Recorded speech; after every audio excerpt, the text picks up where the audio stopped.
ये चीज क्या है? मेरा नाम डॉक्टर शोभत Kaur, so I am from NIT Rourkela.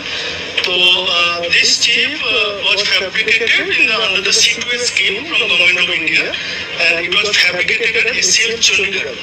So this IC is fabricated using SCL 180 nanometer CMOS process or CMOS technology, and within this chip or within this IC we have sensor interfacing circuits, energy harvesting circuits, and as well as a differential operational transconductance amplifier is also there.